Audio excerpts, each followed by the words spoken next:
Okay, let's remain calm. We always have queen c5 and bishop f2.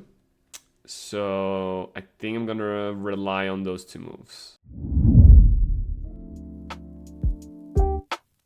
Hello everybody, my name is Emil Stefanov, International Master, and as usual, I'm your guide to this weekly scenario in Noctie, week number 24. Let's get started. Next up in our 2026 FIDE Candidates Tournament series is this position that comes from round 13, Wei Yi versus Andrey Esipenko. Now, we can see that there is an imbalance in the position. Essentially, Esipenko with the black pieces has these three pass pawns all connected in a way, maybe after d4 in the future. But all in all, it is just two pawns for a piece because Wei Yi has the f3 pawn. Nonetheless, these pawns are extremely dangerous, especially this one. We gotta make sure that we're able to block it. The good news for us is the fact that we have a lot of tension towards the pawns. Our king is also extremely safe. There are no sort of attacks on the king or perpetual checks. So our objective is very, very simple. We're gonna stop the black pawns from advancing or try to blockade them. That would be a secondary goal. If we can blockade them successfully and then eventually attack them and win them, that's gonna be great. Now, what we're gonna have to watch out for is some tactics as usual. And as I mentioned, if we ever move this bishop away from our king's position, then the king could become a little bit vulnerable. So, all that being said, I'm already thinking about the first move, playing bishop to f4. As I mentioned, d5, d4 will be a way to connect the pawns, but currently the bishop is actually attacked twice. And so if d5, d4, then we're going to be able to take on c4. So the move, as I mentioned, that I want to play is bishop to f4. The reason why is I'm going to push the pawn all the way to e2, but Noctie kind of surprises me and plays queen f6. That's a very interesting move. So my idea, by the way, maybe we'll play this in a second game, was to force e2. And the reason I was so focused on forcing e2 is now that pawn is further away from its compatriots. So it won't be able to be supported as easily. And as long as we get rid of the bishop, we will be able to regain it. And then fighting against only two pawns is way easier. But Noctie plays queen f6, not a move that I was expecting. Now, there is bishop g5 protecting our pawn, counterattacking the queen. There would be probably queen d6 or queen e5 check, so Noctie will not end up losing the exchange. We could simply play bishop takes c3. Now, I know I said our king is going to become kind of weaker if the bishop is not there. But after queen takes h4, king g1, what we managed to do is we managed to trade a very dangerous pawn on e3 for the h4 pawn. And technically, yes, it might be scary if Noctie gets both rooks over there onto the h-file, or one of them at least to the h-file with a rook lift. But our king's actually extremely safe, and there doesn't seem to be ways for Noctie to do that. So I am very eager to just play bishop takes e3. As you can see, good move. After queen takes h4, we would just play king g1. That's going to be our only legal move. But after that, it seems like the king is going to be safe. There's no way for our king to be attacked. And now that Noctie lost the e3 pawn, it is way easier to start attacking the rest of Noctie's pawns, in specific that c5 pawn. So I'm assuming that after queen takes h4, king g1, Noctie would try to defend the pawn or try to play bishop takes b3, which does make a lot of sense because after queen takes b3, maybe the idea was c5, c4, protecting the c5 pawn, protecting the d5 pawn, trying to push them. But I am pretty happy with this position because we did get rid of the e3 pawn, and now we just have an extra piece. These pawns, even when c5, c4 is played, can easily be blockaded on the dark squares. That is the dream of only playing against two connected pass pawns as opposed to three. So king g1, of course, our only move. And now I'm assuming c5, c4. And I can just set up a blockade. Not queen c3 because there's going to be d4. But I could probably set up a blockade. Okay, I have to be a little bit careful. After c5, c4, the goal would be to place the bishop and the queen on these two squares. either way, queen d4 or bishop c3. But obviously there is d4, so can't quite do that yet. But I could go queen a2, which is a tricky move. d4, there is some rook c4, but there is queen takes e1.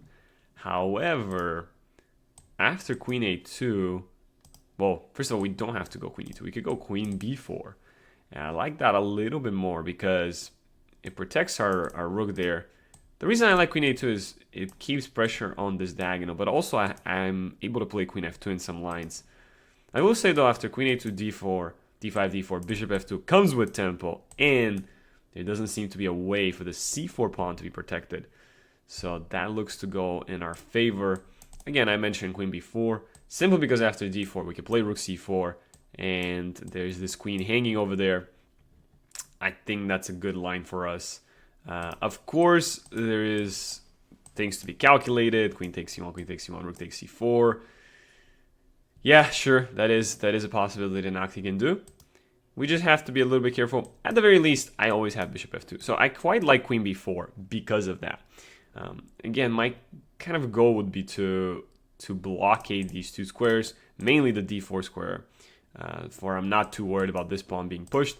The scare part would be if this pawn is going to be pushed alongside the c pawn.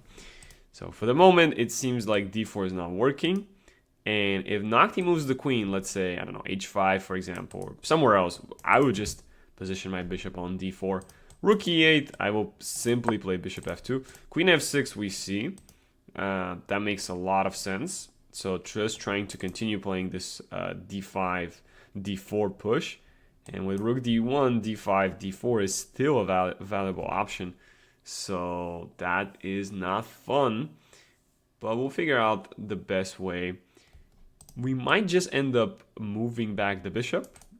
Currently, we could also take the pawn on a7. We should not underestimate the power of that move. It is an extra pawn at the end of the day. That probably will be pretty good for us. And the idea is that after d5, d4, we just simply play rook takes c4. And we're back in that situation of being able to just win the c4 pawn. So I like this move. c4, c3, I will play bishop d4. So I'm pretty happy with that. And this is winning. Yes, we have only 3 pawns left. But with the extra piece, it should be 1000% winning. Let's see what Noctie is going to do right now. So Noctie just ended up playing rook d7. So with this move, obviously our bishop is being attacked. But, okay, there's some problems on the 8th rank. Noctie has to be a little bit careful at times. But for the time being, I think we just go back to f2. That's a great square for the bishop. It keeps the king safe, no problems. And we're closer and closer to achieving our goal of rook d1, bishop d4, blockading the pawns. h6, Noctie does give the king some square to be safe. But now I play rook d1. And finally, I'm going to be able to put that bishop on d4. Again, before, why I couldn't do that is because my bishop was on e3. This would have been a tempo. Most likely we were still winning there because when we dropped back the bishop, Noctie wouldn't have been able to protect all the pawns at the same time. But it's always easier to be safe than sorry. And we see Noctie changing gears, playing queen g6, no longer caring about the blockade of the pawns. And I'm going to utilize that to my advantage. I can place a bishop on d4. I can place a rook on d4 as well. And just try to go for some rook g4 very fancy ideas. I can go rook d4 and just try to pile up on this pawn as much as possible. That's an alternative strategy. Obviously, the bishop being on d4 is probably going to be the greatest thing ever. And let's say some rook f8 or rook f7. We have rook c3 over protecting. Looks pretty good. Obviously, should be a little bit careful. But bishop d4 does seem to be good enough. Noctie didn't really like the move as much. Probably was thinking one of the other moves was slightly better. King h7, Noctie is doing really good. Just keeping the king safe. I mean, of course, we're up piece, but good defense by Noctie so far. Let's go rook e1. That does seem to be a very logical move. Just assume the e file. We could have done that on the previous move as well. And, or well, if after bishop d4 if Noctie had played rook e8. Rook f7, very logical. This is where I'm thinking, do I play queen c3 or do I play rook e3? Obviously, I want to overprotect this. There's some tension on it. Rook c3 might be slightly better, but my queen doesn't have retreating squares backwards. Queen c3 is also an option, just to make sure the pawns are fully blockaded. Either one seems pretty good to me. Rook e3, rook f8, I'm assuming Noctie will play. Just try to keep the tension going. And afterwards we'll play queen c3. I guess that's okay.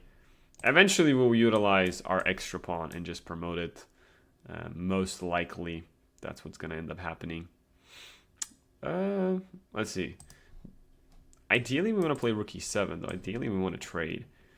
That actually looks pretty good. I'm not going to lie. Rook e7. If rook f3 we have rook g7. And if you take queen e7, I'm putting a lot of pressure there. Actually, I like this a lot, yeah. The more I think about it, the more I end up liking it. So rook e7, very nice. Assuming Noctie plays rook f8, that's kind of the logical move there.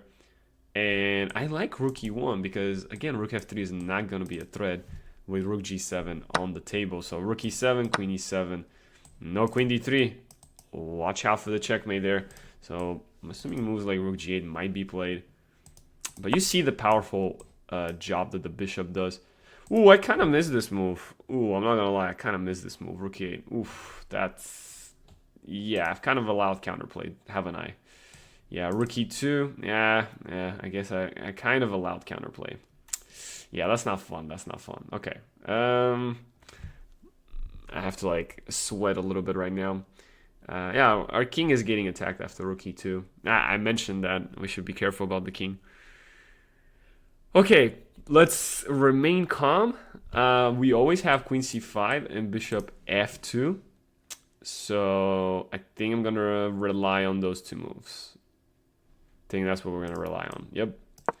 Nope. It's a mistake. Oh, goodness. Why is it a mistake? Let's see. Did we miss something? After rook e2, bishop f2, we're barely surviving, but we are surviving. And... doesn't seem like Noctie has any more moves, so okay, maybe not the best conversion technique by me, but it seems like we're doing pretty good. Queen g5, that's a move we missed. Okay, so it's protecting and it's attacking. Can't play bishop e3. I've definitely made my task a lot harder than it should be, but I could play rook d1, and then I'm threatening the pawn on d5 once I move my bishop back. I think eventually we will win this pawn, but it's taking a while. Obviously, there's this slow burn plan of h5, h4, h3, but it's a little too slow, so I don't think Noctie's going to do that. And if rook e2, then bishop f2. Surviving barely, but we're surviving. Blocking the checkmate and attacking the d5 pawn. But I guess Noctie afterwards will go rook e5, and so how do we make progress then? It's going to be the big question. Okay, Noctie does the h5 move that I said, but bishop f2 seems pretty good to me, and now we're threatening the d5 pawn, so yeah, Noctie will probably just play rook e5, and then after queen d4, finally, I think we have a sense of control in the position. There's no longer going to be any h4, we control that, and finally, that one extra pawn that we want on a7 is finally going to decide the game. Even though Noctie just had one pawn for the piece, it still did really, really good in keeping counterplay alive. And as you can see, even now, it's trying really hard. There's rook f3 threat, and I gotta be careful. I don't want to allow that, obviously. For if I allow it, then I have one less pawn to fight with. That's gonna become really hard. So definitely want to be careful there. So I could play bishop h4, force the queen back. Don't like that as much. I mean, king f1, it's a weird move, but I oddly like it because the king is very safe. It's towards the center, so in the future it might be useful to support the pawns. And then finally we're going to get going with this a pawn. And once it reaches a5, it's basically unstoppable. Rook f4 played by Noctie, but finally we get to trade queens there. Noctie didn't have any more threats to achieve because we blockaded the position so well. And yeah, Noctie keeps the queens on the board. I mean, commendable play by Noctie. Obviously, if you want to have the most amount of chances to fool your opponent, you must keep playing with the queens on the board. That being said, we should just figure out a simple way of making progress. I do think queen e5 is a good move, and queen c2 is there. Yep. Probably move the rook all the way to d7. There's one check, and we just dodge it. So no problems there. Queen e5 seems good. I'm assuming rook f5 will be played. Queen 4 afterwards looks good. Yeah, as long as we don't blunder anything, any move we play should be fine. So yeah, queen e5 is good. It just kind of reinforces this idea of, okay, we're going to be going back to attacking the g7 pawn now. Or maybe rook d5 attack here. So that's why I'm assuming rook f5 will be played. But then queen e4, we will finally have some sort of a pin. This pawn is on its own. And when it's on its own, it's going to be an easy grab for us. Rook f8. If we really wanted to, we could play queen e4 and just solidify the queen trade.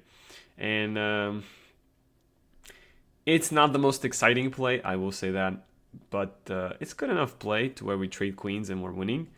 Of course, keeping the queens on the board would mean that we can actually go for checkmating attacks, which I'm assuming that's what Noctie will prefer. So Noctie will prefer this move.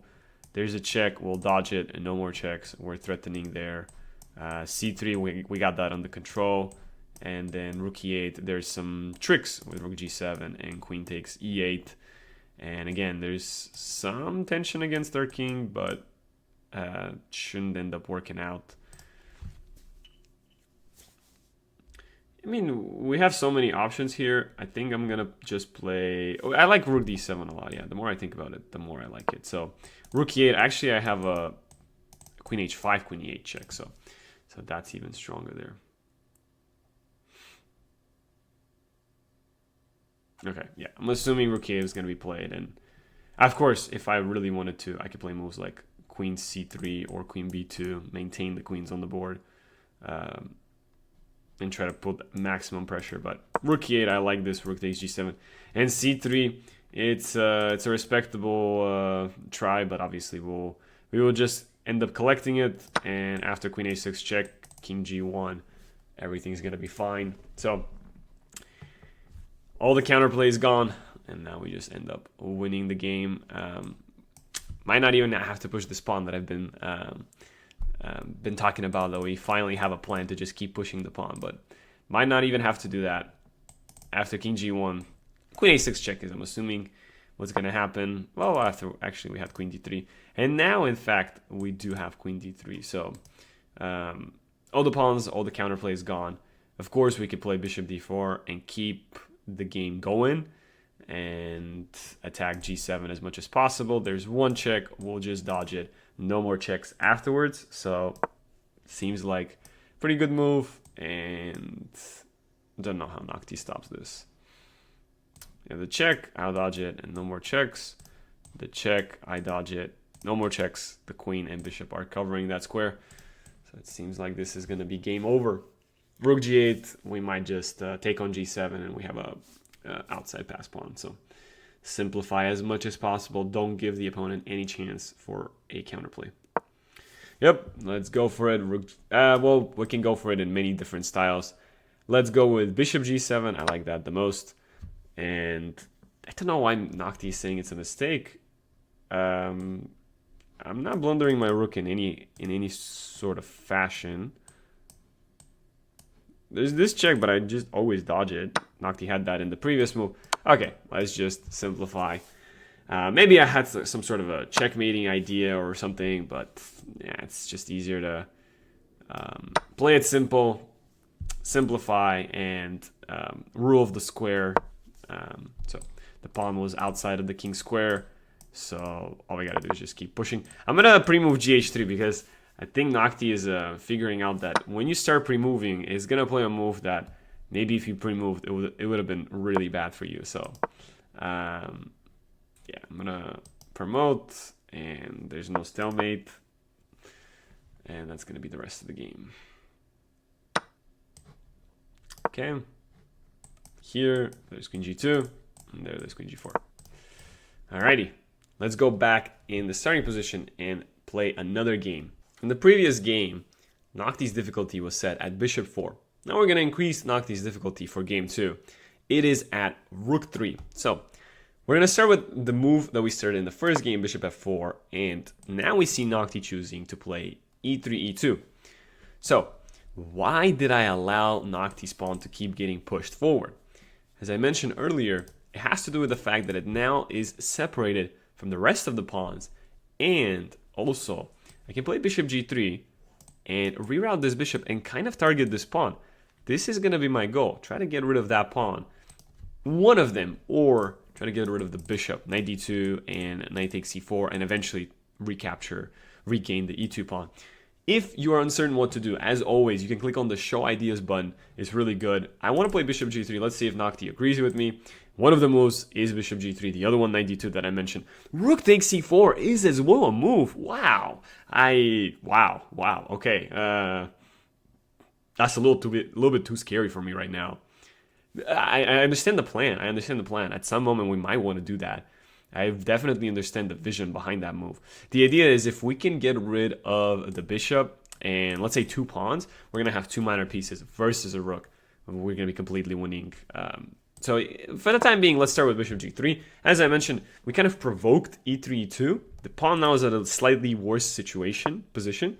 And then we have this ability to sort of poke the pawns as much as possible. h6, normal move by Noctie, just making sure the king has some safety. As in the previous game, the king was relatively safe for the longest time.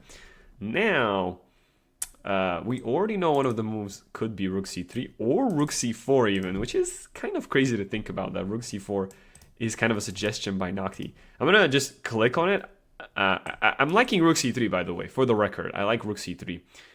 My idea is, again, I want to play knight d2 and basically force this bishop, not on d3, but on a6. Ooh, so sorry, not on a7, on a6. And, okay, maybe first I need to put the bishop on f2 as well, so that the pawn is hanging. And in fact, actually, I could start with that, and then once the bishop moves, I will take the c5 pawn. So many options. Again, you can click on the show ideas button. Kind of all the moves that I mentioned are there. Knight d2 is there, rook c3, bishop f2. It's all up to you to decide. I like rook c3. I like starting with that move. I don't know why, but it feels like if Noctie tries to be fancy and attack the rook, then I'll sacrifice. Ooh, okay, a6. Okay, Noctie's not just gonna sit around and wait for me to achieve everything in my position, everything in life that I've dreamed about, right? Plays bishop to a6 with the idea of bishop b5. That makes a lot of sense. Yeah, I kind of wish I played bishop f2 now. I'll be able to play my my tricks. Let's see. Let's stay calm and let's collect it and figure out how we're gonna proceed. So when I play knight d2, Noctie's gonna play bishop b5, and then I'm gonna have to bring the queen all the way back to c2. That's gonna be attacking the c5 pawn, but also at the same time, I'm gonna be threatening a4 as a option. Queen c6 might be a move that Noctie plays, and then we might have some bishop to f2. Bishop a4 is still a move there. Definitely got to be careful. Ooh, actually I like this. So I'll go there, I'll go queen c2, and I'll go back to b3. It looks a little funky, but I want to force this pawn here so I can play knight d4. So let me do that, knight d2. I like this a lot. As you can see, good move by Noctie. Again, we've blocked this pawn, and then all we are trying to do is we're trying to entice Noctie to play moves that... Okay, I was enticing Noctie to play c4, obviously then weakening this pawn a lot. But actually, I'm not too sure after c4, d4, I'm not sure how I would have proceeded. Now that I'm thinking about it, I might have made a mistake. Because c5, c4 followed by d5, d4 was very dangerous. I might have made a slight inaccuracy there. Here, yes, the pawns are going to reach the d3 and e2 squares. and that is very scary, as of course, no doubts about it. But the good news again is they are blockaded, so we should be surviving. That's a good extra tempo move. Obviously, if we take, not gonna be good. We lose our queen, so let's go queen c3. Yeah, I might have misplayed this. Rook c3, obviously Noctie said it was good, but maybe we needed to play bishop f2 beforehand. Yeah, Noctie gets a lot of counterplay now. A lot of counterplay. With some rook c2 incoming. If I'm in time to play this and this, I should be winning. Let's see. As long as I can get the bishop away from the defense of the pawn. Well, I guess the bishop will just reroute. Yeah. Yeah, I guess I kind of didn't think about the fact that the bishop just reroutes, and now I'm no longer attacking this pawn. That's not fun. This seems like the pawns are kind of surviving. We should probably be winning with bishop f4 and just making sure the knight is not lost. But the way to make progress is going to be extremely hard. I'm not a fan of this position. Let's go back. Let's go back a lot. Let's go back right about here. So remember when I said queen c2, not to play d4, but in fact I was slightly more scared of c4 because then d4 became a real threat. So actually let's go back about here. Remember when I said rook c3, I was like, yeah, that's a great move. Let me play my bishop f2 move. I like that move a lot more because now there's a difference. If Noctie plays a6, my whole point is, okay, Noctie just played bishop takes b3, which gives me an easy position. It will start resembling the previous game. Yeah, if Noctie had played a6, obviously we just take the pawn. So that's the good news there. We're putting more pressure. Let's say Noctie plays something like queen d6 check. As always, we could just move the king. Let's say then a6. But then we can play something like, not queen a5. Then we can play rook c4. There it is. Then that idea with sacking the rook and winning the e2 pawn, then that's going to come into place. And two minor pieces are stronger than the rook. There's no even an extra pawn for the opponent. So yes, bishop b3, now this will start looking a lot like the previous game. After c5, c4, queen a2, we're basically going to be regaining this pawn 100%. Don't play queen e3. Queen e3, bishop e3, there's d4 and d3. So don't play that. Let's go ahead and play queen a2. I like that. I don't know why queen a2 versus queen c2. I just kind of like the idea of being able to control this diagonal in some cases. Yeah, and then let's go ahead and recapture this pawn.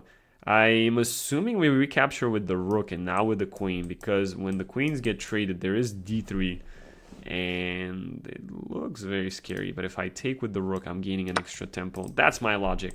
Queen d6, bishop g3. That is kind of my logic there. So yeah, this is starting to look very similar to the first game. Unfortunately, Noctie has already pushed the pawns a little too much. So I do need to be careful there. So I could play here, put maximum pressure on the pawn.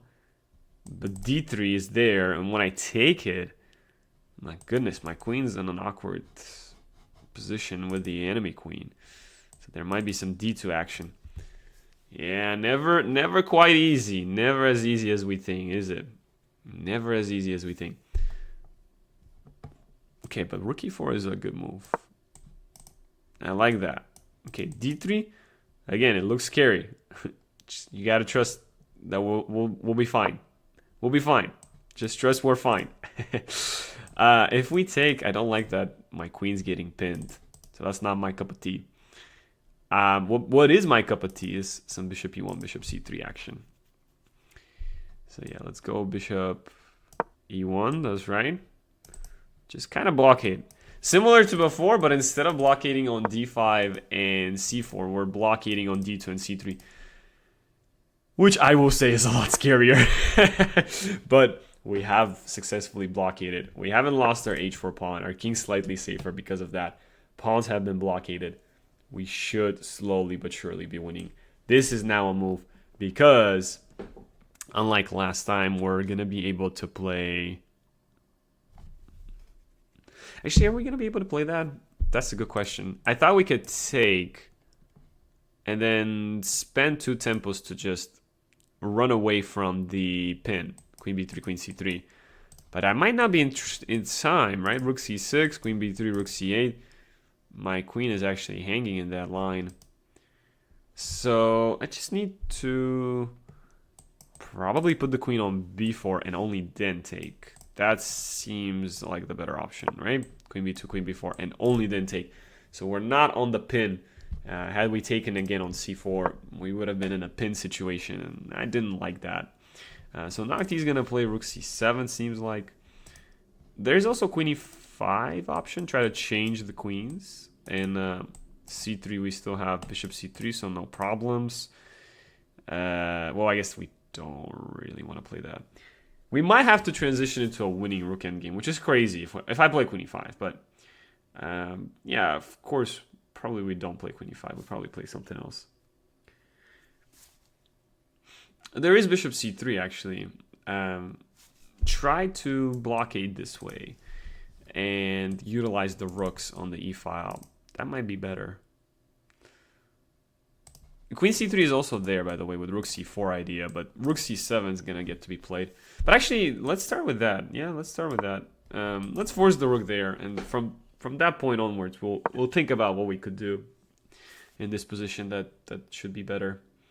Currently, we have the pawns blockaded, which is a very, very, very, very good thing. Our king's a little bit exposed, so I mean, playing king h1 is never a bad idea. Oh, okay. I was like, it's not a blunder. It's an excellent move. I promise. I promise. Yeah, there was always some checks that I just wanted to dodge. And as you can see, Noctie playing queen f7. My plan, by the way, was to play here and here.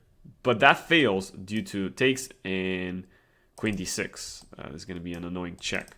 So that's why king h1 I liked a lot, because I just get rid of the checks in the future. Noctie has 0 threats, right? Because we're holding down the position. So we just need to figure out the way to break through, right? That's as simple as it goes, right? We could maneuver this rook here, put maximum pressure again, but Noctie is just defending for the time being. So I'm assuming our play is going to involve something like this, bishop f4, rook e7. I think that's what our play is going to involve. Of course, once we move this rook there, there's going to be rook b7, rook b3 ideas. So we do need to be slightly careful, to say the least. We also have this idea and rook g4. That looks cool as well.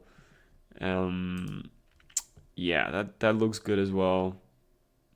Just need to not make mistakes. Essentially, that's what it comes down to. Not making mistakes. Bishop f4, rook c6, bishop to e5. I don't know if that really ends up working in my favor. There's some moments where... I mean, I'm going to be attacking g4, but it's not really going to be successful. We do need to basically break through towards the g7 pawn is what I'm thinking. So that's why I'm so eager to improve my bishop. Okay, actually I'm going to take this back. I'm going to take this back and see the ideas move. That would have been a good moment for me to just utilize that function. Okay, so rook e1 is one of the moves that I was mentioning. It does relieve the tension, so I was a little bit reluctant because I didn't know exactly what to do. But queen f6 should not be the move Noctie plays. That's not a good move. And now I think I'm gonna win easily.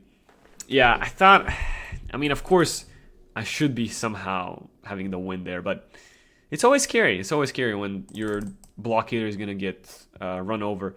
I'm assuming the reason why we don't actually care is because, let's say rook b7, queen d4, and c3 there's queen d3 with some problems there. So maybe that's what it was. But queen f6, okay, this should not be it, because at the very least I can always take and then play bishop c3, and I just get a very good position there. The pawns are blockaded, no problems. I just get a beautiful diagonal. And now without queens on the board, now I'm going to involve my king. And once I involve my king, that's going to be game over. I can play a4, rook c1, make sure this is locked in, and then start bringing my king towards the pawns. So I can also be greedy and take this pawn, but I don't want to be. So let's go a4, rook c1, rook a5 we're going to play. Yeah, just no problems there. Yep. Takes, d2. We obviously block it. Rook d7. It's a move. It's a move. Yeah, I will pretend we definitely saw that move. Rook c4, d2. I'm able to play rook d1. So okay, as long as I'm able to play rook d1, we're good. Just a little bit scary, but nothing too bad. Nothing too serious. There we go. And now we can just bring the king in, or just win the pawn. Yep. No way for Noctie actually to make progress. Yeah, that's kind of the only move to attack my bishop. And when I take, there's rook b2 idea that I'm gonna get pinned. Well, this is the good news. The good news is we can freely go into a rook endgame that we know it's winning for us. So we could do that. And alternatively, we don't need to. We could just play something like bishop a5. That's probably the easier move. Rook endgame there was winning, but why bother with that when we could just bother winning a nice game? Yeah, that's fine. Noctie is still very persistent. We can do check and take the pawn, and finally threaten to take rook takes d2. So I'm gonna do that. Take here, protect bishop, rook d2. Eventually be able to win this pawn here. Okay, but this one is just a simple trade between rooks, and I just play king h2. So that's gonna be the rest of the game there. It's funny I'm pre-moving king h2. If Noctie had played rook a5, rook a7, I will be back into that winning rook endgame. But okay, this one we just slowly but surely we just win. It just goes all the way. There's no way to stop it, and that's it.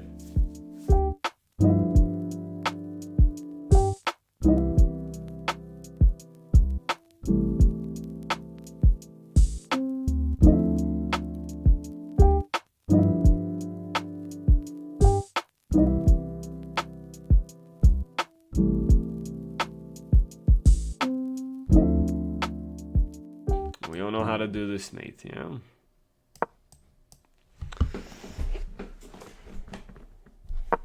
Alright, let's go back starting position. So, as mentioned before, be very careful of not allowing all the pawns to get pushed. Even if they get all the way here, as long as you're blockading them, you will be fine. But from a human's perspective, it is kind of dangerous to let that happen.